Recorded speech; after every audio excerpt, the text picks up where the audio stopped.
मुस्लिम समाज जो है, अगर वो मस्जिद में जाएंगे और मुल्ला मौलवी पढ़ाते रहेंगे, उसमें उनका भविष्य नहीं है। वो 10 बार नमाज पढ़े, भक्ति करे, उसमें तो नहीं। पर वो अगर कंप्यूटर सीखेंगे, इंजीनियरिंग सीखेंगे, डॉक्टर बनेंगे, आईएएस ऑफिसर बनेंगे, तो उसमें उनका भविष्य है। वर्ल्ड में जाकर उनको डॉलर में अच्छी नौकरी मिलेगी। तो सवाल ये है कि जब बातें कोई कड़वी और सच बातें कहता है, मुझे नहीं प्रॉब्लम, मैं ये बोलता हूँ कि इंजीनियर बनो, डॉक्टर बनो, ये मुल्ला मौलवी के साथ बैठ के थोड़े तुम्हारा भला होगा। हुआ क्या आज तक? तुमको दिया क्या लोगों ने, पॉलिटिशियन ने? चाय की टपरी, पान ठेला, कबाड़ी का दुकान, ट्रक ड्राइवर, क्लीनर। क्या जिंदगी में यही करते रहोगे? वही झोपड़पट्टी में किचन में रहते रहोगे? अच्छे नहीं बनोगे जी। और जब अच्छे लोग बनेंगे, उनके बंगले बन गए, उनके पास अच्छे साधन आ गए, तो लोगों को ध्यान में आया कि हमारा विकास का मार्ग कहाँ है। नागपुर का हूँ जी। नागपुर में आरएसएस की स्थापना हुई जी। मैं महाराष्ट्र सरकार में एमएलए था जी। मेरे को एक इंजीनियरिंग कॉलेज मिला कोटे में। मैंने किसको दिया? नागपुर में अंजुमन इस्लाम को, एक मुस्लिम ऑर्गेनाइजेशन को दिया। नागपुर में ताजबाग है, मैं और देवेंद्र जी मुख्यमंत्री, हमने पूरा पैसा वहाँ दिया, ताजबाग को ताजमहल जैसा बनाया।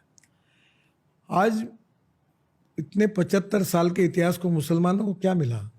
चाय की टपरी, पान ठेला, कबाड़ी का दुकान, ट्रक ड्राइवर और क्लीनर। क्यों नहीं सॉफ्टवेयर इंजीनियर मुसलमान बनने चाहिए, डॉक्टर बनने चाहिए, मुस्लिम लड़कियां आईएएस आईपीएस ऑफिसर बननी चाहिए। मुस्लिम समाज में अच्छे प्लेयर्स आए हैं, क्रिकेट में आए, हॉकी में आए, फुटबॉल में अच्छे प्लेयर बनने चाहिए। तो मैं आपको एक बात बताता हूँ कि मुस्लिम समाज का सर्वांगीण विकास, जिसको बाबा साहेब आम्बेडकर कहते थे कि नॉलेज, शिक्षा, ये वाघिणी का दूध है, टाइग्रेस का। तो आज मुस्लिम समाज जो है, अगर वो मस्जिद में जाएंगे और मुल्ला मौलवी पढ़ाते रहेंगे, उसमें उनका भविष्य नहीं है।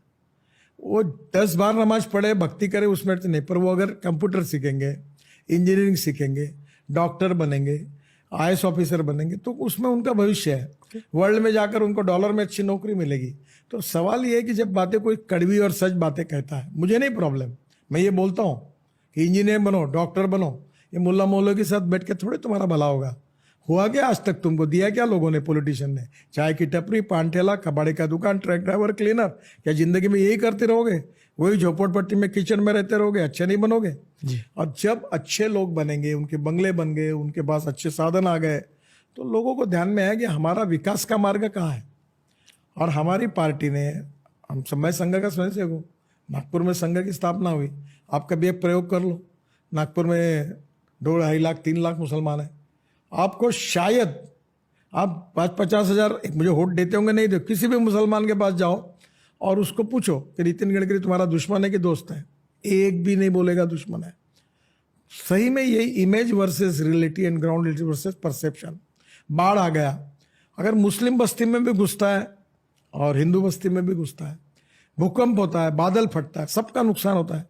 गैस का सिलेंडर मुसलमान को जिस भाव में मिलता है उसी भाव में हिंदू में मिलता है। पेट्रोल डीजल उन्हीं जो भाव सेम ही है।